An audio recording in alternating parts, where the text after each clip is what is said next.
시청자 여러분 안녕하십니까? 서울시의회 플러스입니다. 첫 소식입니다. 제277회 서울시의회 정례회 시정 질문이 실시됐습니다. 전날인 16일에는 지난 15일 포항에서 발생한 지진에 따른 서울시의 지진 대책 마련이 촉구됐습니다. 이 밖에도 서울시가 추진 중인 경전철 사업과 시민의 방송 TBS에 대한 질의들이 이어졌습니다. 제277회 서울시의회 정례회의 첫 번째 시정 질문에선 15일 오후 일어난 포항의 규모 5.4도 지진에 따른 서울시의 지진 대책 마련이 촉구됐습니다. 서울시 내 건물의 내진 설계율이 절반에도 못 미칠 뿐만 아니라 지진 5개 대피소와 실내 구호소의 이재민 수용률도 매우 낮다는 겁니다. 상황이 이런데도 우리의 지진 대비 대책은 여전히 열악합니다. 서울의 내진 설계율은 43.3%에 불과하고 5개 대피소와 주거지 파손된 이재민들이 거주할 수 있는 실내 구호소는 시민의 40%만 수용할 수 있다고 자료에 나왔습니다. 박원순 서울시장은 서울도 결코 지진의 안전지대가 아니라는 것을 다시 한번 확인했으며 현재 여러 지진 대책을 마련하고 있지만 조금 더 면밀한 대책을 세울 것을 약속했습니다. 신원근 의원은 서울시가 추진 중인 도시철도망 10개년 구축 계획의 진행 상황에 대해 질의했습니다. 관악구를 지나가는 노선은 딱 한 개 노선에 불과합니다. 다른 지역에 비해서 굉장히 교통 환경이 열악하거든요. 도시철도 환경이. 이게 계획안이 나오면 물론 평가하고 판단을 하셔야 되겠지만 어떻습니까? 꼭 하실 의지는 갖고 계시는 거죠. 박 시장은 교통 취약 지역의 도시철도 필요성에 공감하며 현재 사업 현황에 대해 설명했습니다. 신림선은 착공이 돼서 한참 공사 중이고 네. 그다음에 나머지 난곡선 또 서부선도 사실은 계속 민자 협상 대상자들하고 접촉하면서 추진을 하고 있습니다. 문영주 의원은 TBS의 비정규직 고용 현황을 언급하며 개선책에 대해 물었습니다. 박 시장은 희망자들이 모두 정규직으로 전환될 수 있도록 방침을 세웠으며 이르면 올해 말에 세부적인 가이드라인이 나온다고 밝혔습니다. 그리고 채용 민원이 계속되고 있거든요. 그런 관행이 있기 때문에 교통방송, 서울시가 그걸 확고히 바꿔서 오히려 다른 방송사들의 모델이 되게 해라. 또 문 의원이 TBS의 정치적 중립성에 대한 의문을 제기하자 서울시는 객관성을 지키기 위해 최선을 다하겠다고 답했습니다. 이번 시정 질문은 오는 20일까지 이어집니다. TBS 문숙희입니다. 소방공무원의 열악한 처우와 인력 부족에 대한 문제가 꾸준히 제기되면서 개선을 위한 정책이 시급하다는 목소리가 커지고 있는데요. 서울 소방재난본부를 대상으로 한 서울시의회 행정사무감사에서 부족하거나 노후화된 소방장비 교체가 시급하다는 지적이 나왔습니다. 오래되거나 부족한 서울시 소방장비에 대한 지적이 서울시의회 행정사무감사를 통해 나왔습니다. 서울시의회 김춘수 의원이 소방재난본부로부터 제출받은 서울시 소방장비 자료를 보면 올해 개인장비와 진압장비, 소방차량, 구조장비의 노후율은 대체적으로 감소한 것으로 나타났습니다. 하지만 응급의료용 장비가 대부분인 구급장비의 경우 노후율이 지난해에 비해 3배 넘게 증가했습니다. 또 소방장비들 중 진압장비와 구조장비는 법정 보유 기준에 못 미쳐 부족률이 10% 내외로 나타나 현장 소방관들에게 장비가 제대로 공급되지 않는 것으로 지적됐습니다. 특히 구조장비의 부족률은 2.2%에서 9.5%로 4배 넘게 증가했습니다. 소방대원들의 인력 부족 문제가 꾸준히 제기되는 상황에서 소방장비 또한 오래되거나 부족한 상태여서 우려의 목소리가 나옵니다. 소방 공무원들의 구조 장비가 열악하거나 부족해서는 안 됩니다. 구조 장비의 부족함, 그다음에 구급 장비의 열악함, 보존 기간이 지났다선 치더라도, 그다음에 부족하다선 치더라도 첨단 과학화되고 있는 우리의 생명을 지키는 소방 장비만큼은 가장 우선적으로 예산을 편성시켜서 지원을 해줘야 되지 않겠느냐. 이에 서울시 소방재난본부는 현장 활동대원들에게는 장비를 우선 지급해 문제점을 보완하고 있다고 밝혔습니다.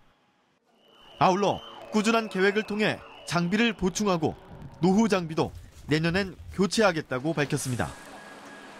저희가 이제 중요한 장비 쪽으로 우선 구매하다 보니까 그런 부분에서 노율이 나온 것 같습니다. 그래서 이 장비들은 또 내년에 구매할 계획이기 때문에 내년이 되면 적어도 노율은 4% 미만대로 다시 또 내려갈 예정입니다. 소방재난본부는 연차별 5개년 확충 계획에 의해 부족한 장비를 점차 줄여가겠다는 계획입니다.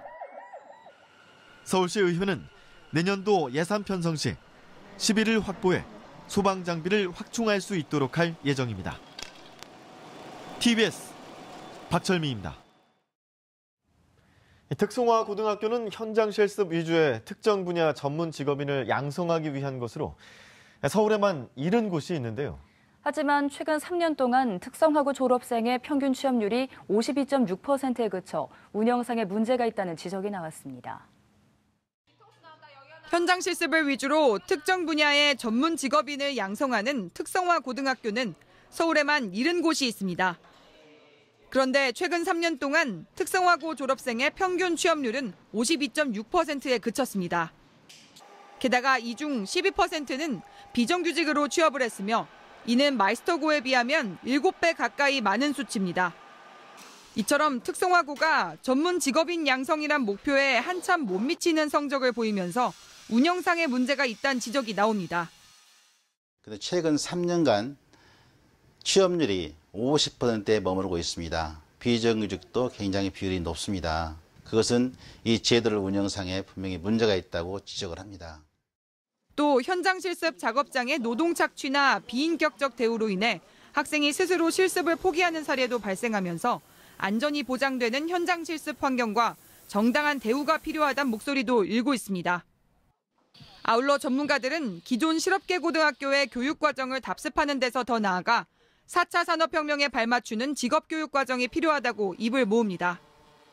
산업 발전하는 거를 직업교육 쪽이 일반 교육보다 직업교육 쪽이 좀 따라가기가 쉽지 않은 부분이 있습니다. 왜냐하면 고등학교에 맞는 그 수준에서 그 레벨에서 그런 과들을 만드는 게. 서울시 교육청은 특성화고의 직무교육을 산업 수요별 맞춤형으로 제공하고 또 꾸준히 노무사들을 현장 실습 작업장에 파견 보내서 학생들이 부당한 대우를 받진 않는지 살피겠다는 방침입니다. TBS 문숙희입니다.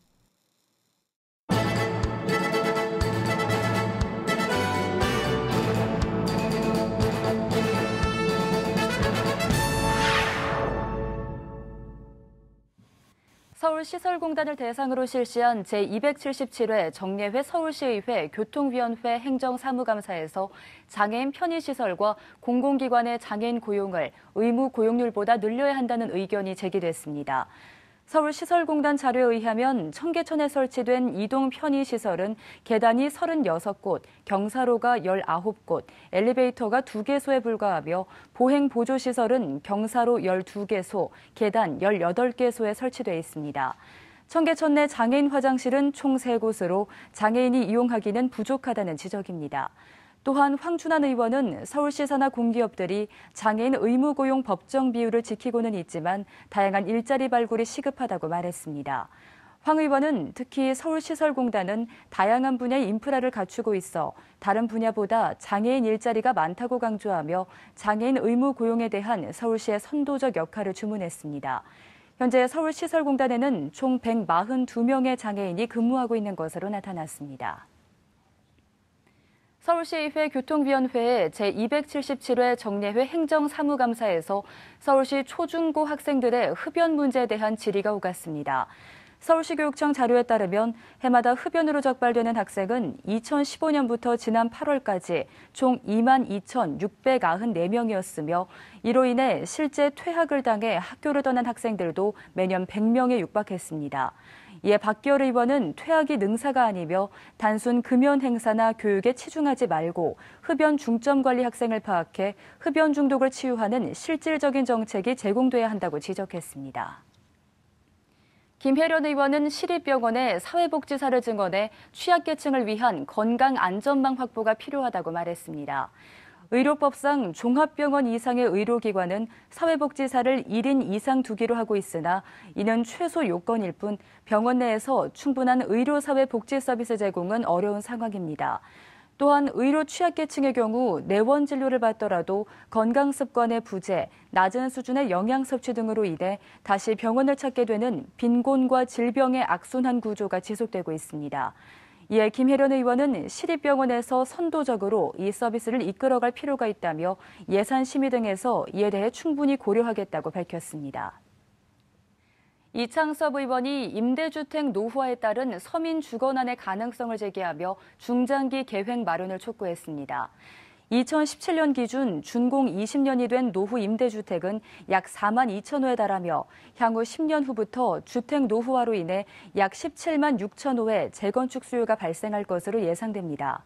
주택 건설 사업에 5년에서 6년이 소요되고 3.3제곱미터에 드는 비용을 감안했을 때 39제곱미터의 주택을 건설할 경우 약 176조 원의 예산이 필요한 상황입니다.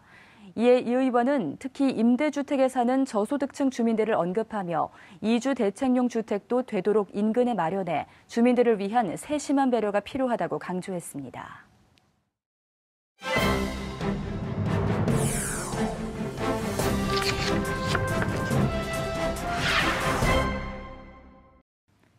서울시의회는 효율적인 의회 운영과 각종 의안을 전문적으로 심사하기 위해 상임위원회와 특별위원회를 두고 있죠. 이 위원회들은 본회의 심의에 앞서 전문적이고 예비적인 심사 기능을 갖고 있는데요. 오늘부터 의회 사용 설명서에서는 조례에 의해 구성되는 상임위원회의 종류와 역할에 대해 알아보겠습니다. 우선 첫 시간인 오늘 알아볼 상임위원회는 어떤 곳들이 있나요? 네, 첫 시간인 오늘은 서울시의회 운영은 물론 시정에 있어 가장 중요한 역할을 맡고 있다 해도 과언이 아닐 운영위원회와 행정자치위원회, 기획경제위원회에 대해 알아보도록 하겠습니다. 먼저 운영위원회는 회기 등 의회 관련 규정의 재개정과 운영, 그리고 의회 사무처나 시장 비서실, 정무부시장실의 소관 업무를 맡아 주관하며 의정 활동을 뒷받침하는 역할을 수행하고 있습니다. 제9대 운영위원회 성과로는 보시는 것처럼 지난 6월까지 조례안 65건을 포함해 총 134건의 안건을 의결 처리했는데요. 특히 의회의 투명성과 청렴성 강화에 중점을 두고 신뢰받는 의회를 만들기 위해 노력해왔습니다. 구속 등으로 사실상 의정 활동이 어려운 현직 의원에 대해 의정 활동비 지급을 정지했고요. 해외 연수 활동과 업무 추진비 내역을 의회 홈페이지에 공개해 투명성을 강화했습니다. 그리고 1991년 지방의회 부활 이후 방만한 운영이 문제로 대두됐던 지방자치단체 산하 공기업의 부실 경영이나 단체장의 인사권 남용을 막기 위해 서울특별시와 서울특별시 의회 간 인사청문회 실시 협약을 체결해 시 산하 공기업의 사장 후보자에 대한 실제적인 의미의 인사청문회를 도입하기도 했습니다. 네, 운영위원회의 이런 노력 덕분에 의회가 발전할 수 있는 기틀이 탄탄하게 마련되고 또 의원들의 의정 활동이 더욱 빛을 발할 수 있었던 것 같은데요. 그렇다면 행정자치위원회는 어떤 일들을 하고 있나요?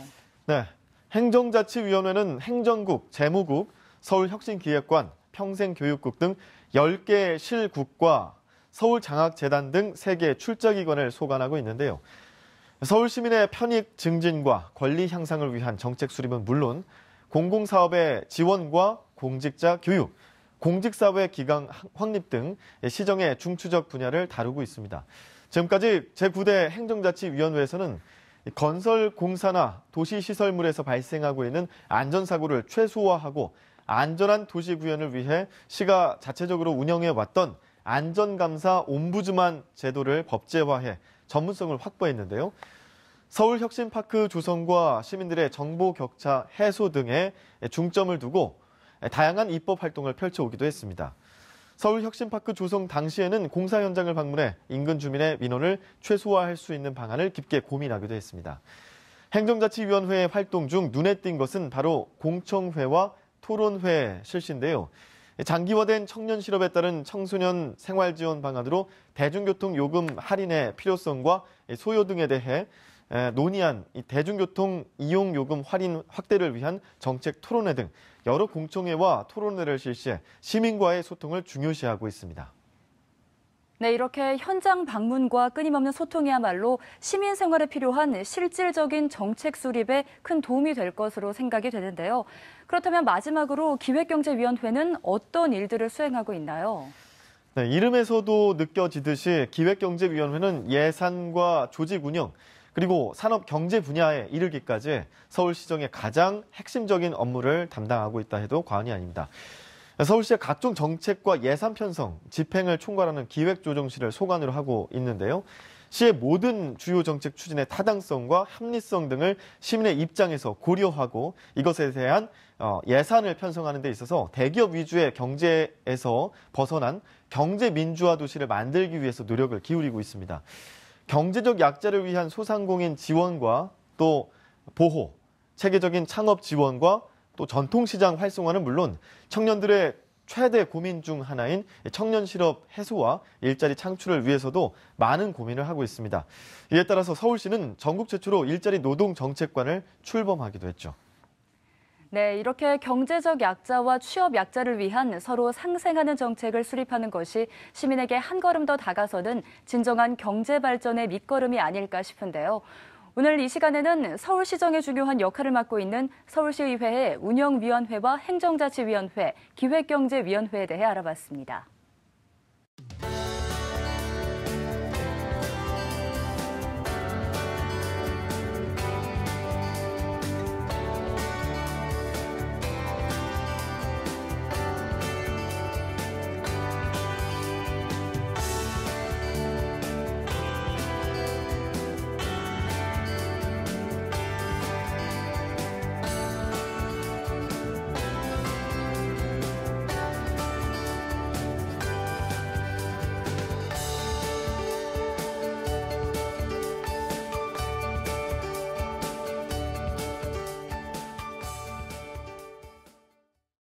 서울시의회 플러스 준비한 소식은 여기까지입니다. 다음 시간 더 알찬 소식으로 찾아뵙겠습니다. 함께해 주신 여러분 고맙습니다.